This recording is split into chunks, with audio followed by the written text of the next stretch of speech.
प्यारे शिव भक्तों, आप सभी का स्वागत है।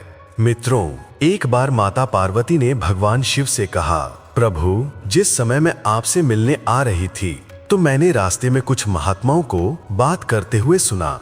वो आपस में चर्चा कर रहे थे कि 3 लोगों के सामने हाथ फैलाने से इंसान भिखारी बन जाता है। आखिर वो 3 लोग कौन से हैं और हाथ किसके आगे फैलाना चाहिए जिससे इंसान को गरीबी के दिन देखने को ना मिले। फिर भगवान शिव कहते हैं, पार्वती, मैं तुम्हें एक कहानी सुनाता हूँ। इस कहानी को पूरे मन से और ध्यान से सुनना, फिर तुम्हारी समझ में सब ठीक से आ जाएगा कि इंसान को गरीबी से मुक्ति पाने के लिए किसके आगे हाथ फैलाने चाहिए और किसके आगे नहीं फैलाने चाहिए। तो मित्रों, कहानी शुरू करने से पहले मेरा आप सभी से अनुरोध है कि आप हमारी कहानी में खो जाएं। उससे पहले हमारे चैनल को सब्सक्राइब करके बेल आइकन अवश्य दबा लें, जिससे हमारी हर वीडियो का नोटिफिकेशन सबसे पहले आप तक पहुंच सके और आप हमारी हर वीडियो से प्राप्त ज्ञान का अपने जीवन में लाभ उठा सकें। तो आइए कहानी शुरू करते हैं। भगवान शिव कहते हैं, पार्वती, प्राचीन समय की बात है। एक नगर में एक पंडित जी रहते थे। पंडित जी 4 भाई थे। पंडित जी चारों भाइयों में सबसे बड़े थे। पंडित जी शादी हो चुकी थी। वह 3 भाई खेती किसानी करते थे और पंडित जी कुछ भी नहीं किया करते थे, केवल करते थे तो भगवान श्री कृष्ण की पूजा किया करते थे। भगवान कृष्ण के चरणों में अपना ध्यान लगाए रहते थे। गीता पाठ नित्यपन करना उनके दिनचर्या में था। पंडित जी को भगवान कृष्ण के सिवा कुछ भी अच्छा नहीं लगता था। इस प्रकार उनके तीनों भाइयों के मन में घृणा ईर्ष्या कर गई। पंडित जी के तीनों भाई मन में सोचने लगे कि पंडित जी तो कुछ भी करते नहीं, मेहनत तो करते नहीं। मेहनत तो हम तीनों भाई मिलकर करते हैं, लेकिन हमारे बड़े भाई पंडित जी मुफ्त में ही बैठे खाते रहते हैं। भगवान कहते हैं, पार्वती, संयुक्त परिवार था, इसलिए सभी भाइयों के बीच में काफी प्रेम था। सभी भाई एक दूसरे को बहुत प्यार करते थे। लेकिन घर में तीनों भाइयों की शादी हो जाने के बाद, उनकी पत्नियों के आ जाने के बाद तीनों भाइयों के मन में और ज्यादा घृणा पैदा हो गई। वहीं एक दिन तीनों भाइयों की पत्नियों ने कहा कि अलग हो जाते हैं। तुम्हारे बड़े भाई कुछ भी काम नहीं करते, बैठे बैठे सिर्फ पूजा पाठ करते रहते हैं। मेहनत हम सभी लोग करते हैं और तुम्हारे बड़े भाई बैठ करके मौज उड़ाते हैं। अब हम शामिल नहीं रहेंगे, हम सबको अलग हो जाना चाहिए। अपना कमाएंगे, अपना खाएंगे। भगवान शिव कहते हैं, पार्वती, इस प्रकार तीनों भाई पंडित जी के पास जाकर बोले, भैया, हम अलग होना चाहते हैं। आप तो कुछ करते नहीं और हम लोग जो मेहनत करके लाते हैं वही आप बैठ करके खाते हैं। वहीं पंडित जी कहने लगे, ठीक है, यदि आप लोग अलग होना चाहते हैं तो शौक से हो जाइए।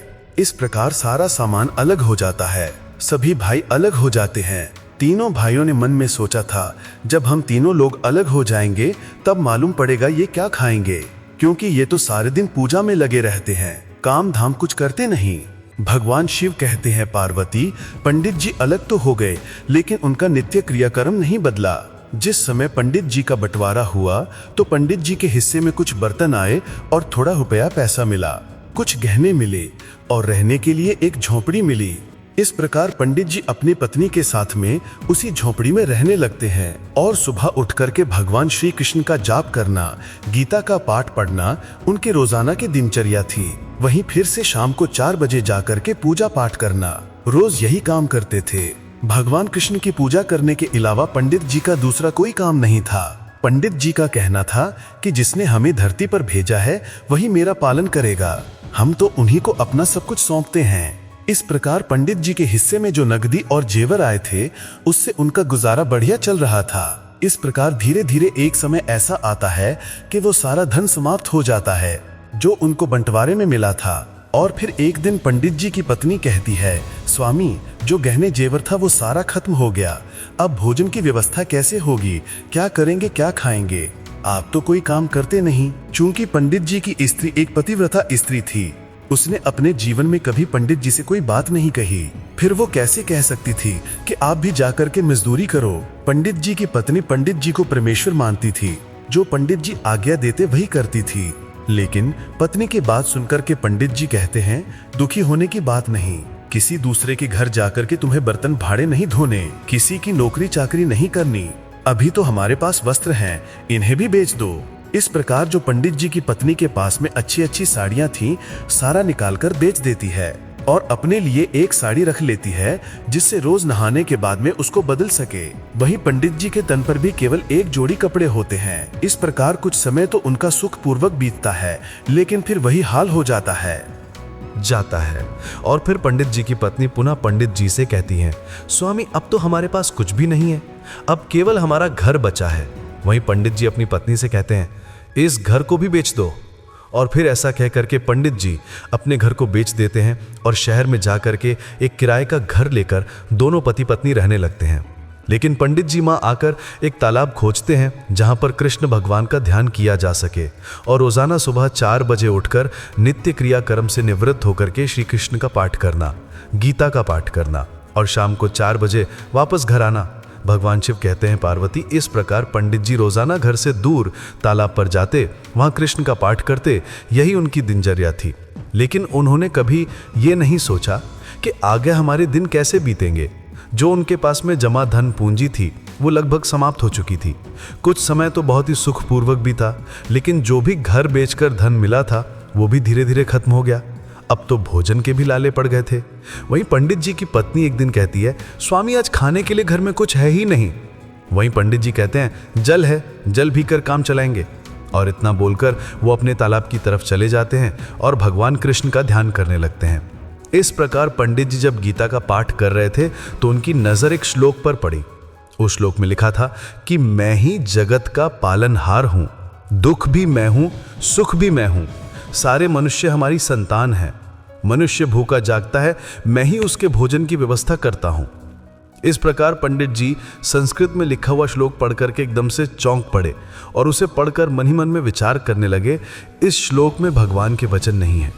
यदि भगवान का वचन होता कि मैं ही पालनहार हूं, तो वो क्या मुझे संभालते नहीं? मैं तो उन्हीं पर निर्भर हूं। फिर उन्होंने आज तक हमारी सुध क्यों नहीं ली?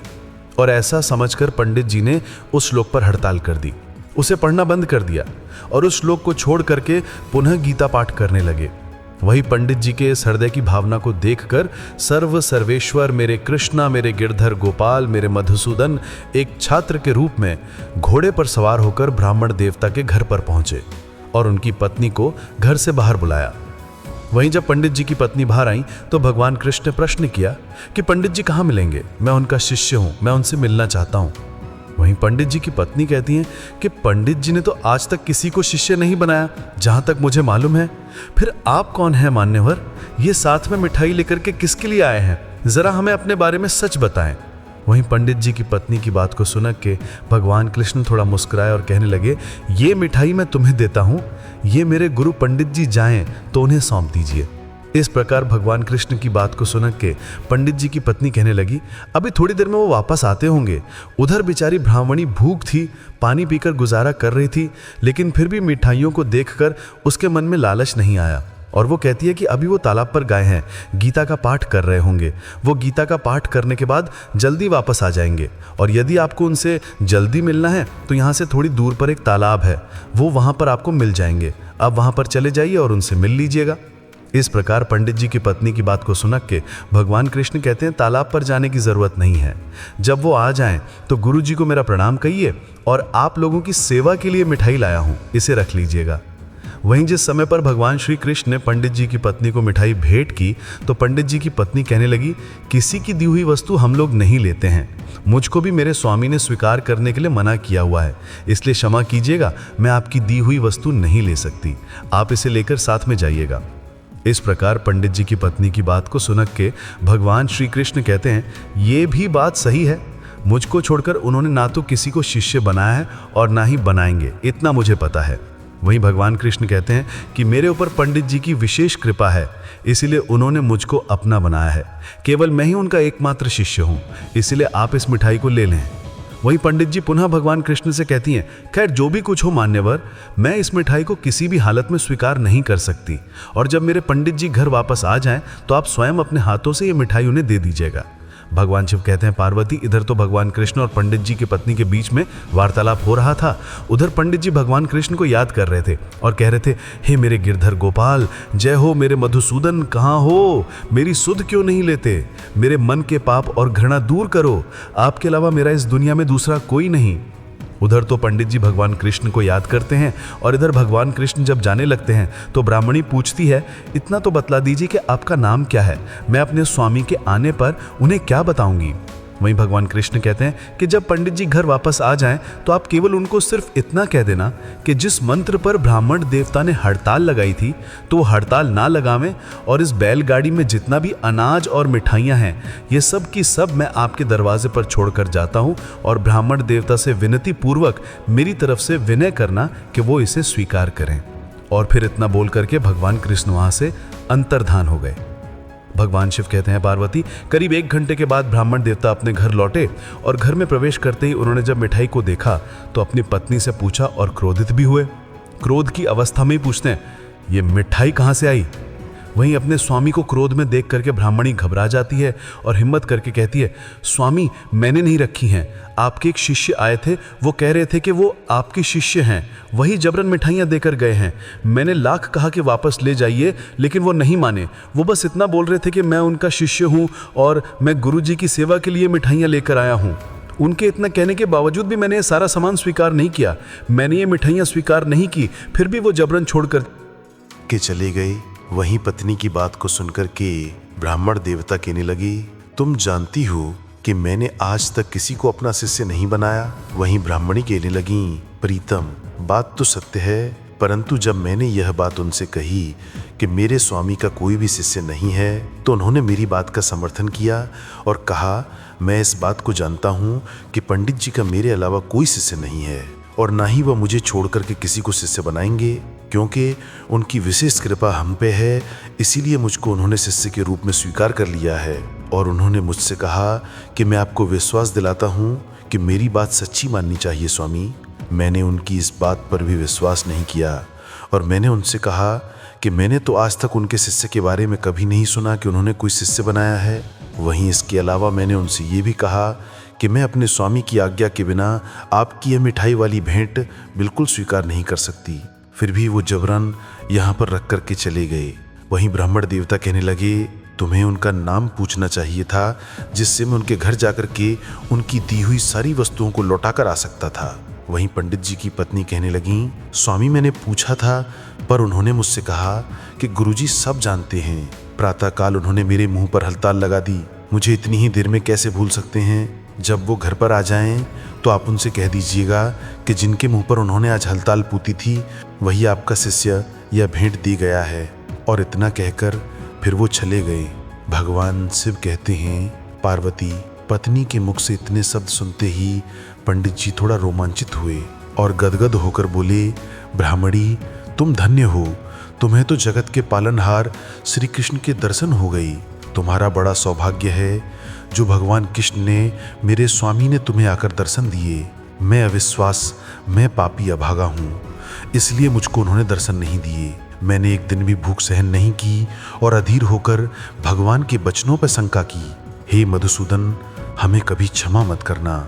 जिस समय मैं गीता का पाठ पढ़ रहा था तो उसमें यह भी एक श्लोक आया था कि आज गीता का पाठ मुझ अविश्वासी के मन में भगवान के वचनों पर शंका हो गई।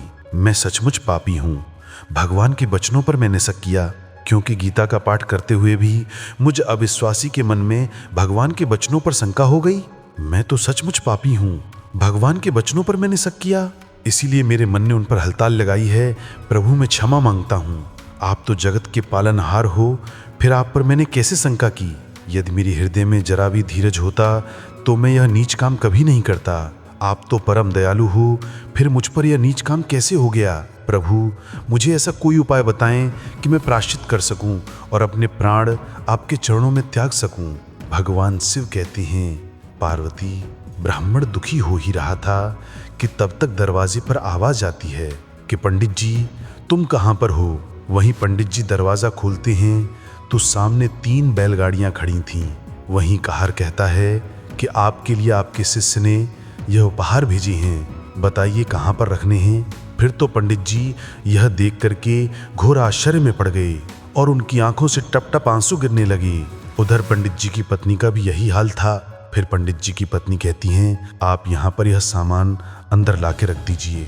इस प्रकार ब्राह्मणी की बात को सुनकर के कहारों ने वह सारा सामान पंडित जी के घर के अंदर रख दिया।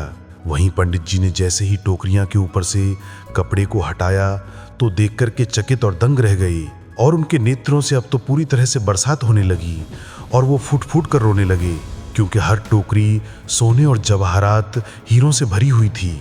और फिर ऐसा नज़ारा देख करके पंडित जी अपनी पत्नी से कहते हैं कि मुझसे इतना बड़ा अपराध कैसे हो गया, जबकि प्रभु तो हमारा हर समय ख्याल रख रही थी और मैंने इतनी बड़ी गलती कर दी जो मैंने प्रभु के वचनों पर ही शक किया। मुझे तो इसी समय प्राण त्याग देना चाहिए। वहीं पंडित जी की पत्नी कहती हैं, हे स्वामी धीरज रखो, जब प्रभु ने इतना सब दिया है तो वो रास्ता अवश्य दिखाएंगे, परेशान मत हो। वहीं पंडित जी कहते हैं, जब तक आज मुझे मेरे प्रभु के दर्शन नहीं होंगे मैं अन्न जल का त्याग करता हूँ और प्रण करता हूँ कि मैं अन्न जल को तब तक हाथ नहीं लगाऊंगा जब तक मुझे प्रभु दर्शन नहीं देते, मुझे मेरे प्रभु के दर्शन नहीं होते। और फिर ऐसा कहकर के पंडित जी अपने शयन कक्ष में जाकर लेट जाते हैं। भगवान शिव कहते हैं, पार्वती, इस प्रकार जब सुबह होता है तो पंडित जी उसी तालाब के किनारे जाते हैं, नित्य कर्म से निवृत्त होकर गीता का पाठ करते हैं और अपने घर आ जाते हैं। वहीं कई दिनों तक ऐसा ही निरंतर चलता रहता है। पंडित जी का स्वास्थ्य भी गिरने लगता है, क्योंकि उन्होंने सब खाना पाना बंद कर दिया था। वहीं वो गिरते गिराते हुए फिर भी तालाब के करीब जाते हैं और गीता का पाठ करते हैं, शाम को वापस आते हैं। उनका दोनों भक्त का केवल यही काम था। उधर पंडित जी की पत्नी जो ब्राह्मणी थी, अपने स्वामी के स्वास्थ्य को लेकर के बहुत ज़्यादा चिंतित थी। वो भी रोजाना प्रभु से यह प्रार्थना कर रही थी कि हे प्रभु, हमारे पति को दर्शन दीजिए, अन्यथा उनका स्वास्थ्य बहुत ज़्यादा खराब हो जाएगा। और फिर पति पत्नी का ऐसा त्याग देख करके भगवान कृष्ण के नेत्रों में आंसू भर आए। वहीं ब्राह्मणी आगे कहती हैं, हे प्रभु, जब मेरे स्वामी ने भोजन नहीं किया तो मैं भोजन कैसे कर सकती हूँ। भगवान शिव कहती हैं, पार्वती, एक दिन ऐसे ही जर्जर अवस्था में पंडित जी विश्राम कर रहे थे, तभी दरवाजे पर आहट होती है और फिर ब्राह्मणी जाकर के जब दरवाजा खोलती हैं तो उनका पंडित जी का वही शिष्य जगत के पालनहार विद्यार्थी के रूप में प्रकट होते हैं, जिन्होंने सबसे पहले उस ब्राह्मणी को दर्शन दिए थे और स्वयं को पंडित जी का शिष्य बताया था। इस प्रकार भगवान कृष्ण के पुनः दर्शन पाके ब्राह्मणी की आंखों से आंसुओं की धारा बह रही थी और बहुत ही सुखद आनंद में चिल्लाते हुए अपने पति के पास जाती है और कहती है, अरे स्वामी, आपके शिष्य आ गए, जल्दी से जाओ, बाहर खड़े हैं। पंडित जी को जाके सूचना देती है कि जल्दी चलो, घर में भगवान आ गए, बाहर खड़े हुए हैं, दरवाजे पर आपका इंतजार कर रहे हैं। उधर भगवान कृष्ण मंद मंद मुस्कुरा रहे थे, लेकिन पंडित जी चलने में असमर्थ थे। फिर भी वो गिरते गिराते भगवान के चरणों के पास तक पहुंच गए। फिर तो भगवान कृष्ण की बात को सुनकर के पंडित जी के नेत्रों में आंसुओं की धारा बहने लगी और वो उनके चरणों में गिर पड़े। जगत के पालनहार श्री कृष्ण ने उन्हें अपनी गोदी में उठा लिया और घर के भीतर ले जाकर उन्हें चौकी पर बैठाया और खुद भूमि पर बैठ गए। वहीं ब्राह्मण देवता कहते हैं, हे प्रभु, हमने बहुत बड़ी गलती की जो आपके वचनों पर हमने हलताल लगाई, मुझे क्षमा कीजिएगा, मुझे आपके वचनों पर शक हुआ था प्रभु, मुझे अपनी शरण में ले लीजिए। वहीं जगत के पालनहार श्री कृष्ण मंद मंद मुस्कुराते हुए कहते हैं, गुरुजी, इसमें आपका कोई दोष नहीं, आपके ऊपर इतनी विपत्तियां आईं, लेकिन फिर भी आपने हमारा मार्ग नहीं छोड़ा। अब मैं आपको वचन देता हूँ कि आपका पूरा जीवन सुखपूर्वक बीतेगा और जब आपकी आयु पूर्ण होगी तो मैं आपको अवश्य अपने चरणों में स्थान दूंगा। अब मुझसे आप कोई वरदान मांग लें, जो मांगोगे मैं आपको वही दूंगा। फिर तो ब्राह्मण देवता कहने लगे, प्रभु, अब मांगने को क्या रह गया, आपके दर्शन पाकर मैं तो धन्य हुआ। प्रभु, एक विनती स्वीकार कीजिएगा। प्रभु, मुझ गरीब की कुटिया पर भोजन का प्रसाद ग्रहण करके अवश्य जाना। इस प्रकार पंडित जी अपनी पत्नी से कहते हैं, जल्दी से भोजन का प्रबंध करो। फिर तो ब्राह्मणी जैसे ही रसोई में जाकर देखती है तो कुछ टूटे हुए मुट्ठी भर चावल वहां पर पड़े हुए थे।